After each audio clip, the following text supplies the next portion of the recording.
pemerintah telah mengambil keputusan bahwa berdasarkan dokumen yang dimiliki oleh pemerintah adalah masuk ke wilayah administratif Provinsi Aceh. Prabowo batalkan keputusan Tito, 4 pulau kembali ke Aceh. Menteri Sekretaris Negara, Prasetyo Hadi menyatakan Presiden RI Prabowo Subianto telah memutuskan 4 pulau yang jadi polemik antara Aceh dan Sumatera Utara untuk menjadi wilayah administrasi Provinsi Aceh.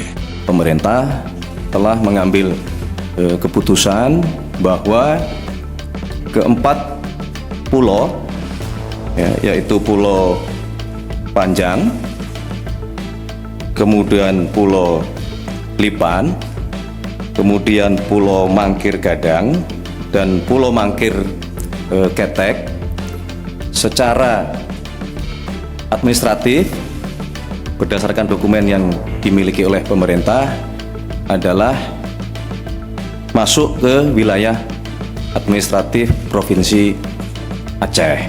Kata Prasetyo dalam konferensi pers di Kompleks Istana Kepresidenan, Jakarta, Selasa 17 Juni.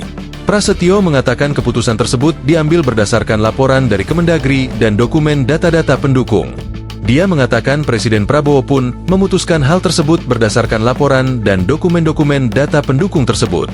Oleh karena itulah kami mewakili pemerintah berharap keputusan ini menjadi jalan keluar yang baik untuk kita semuanya,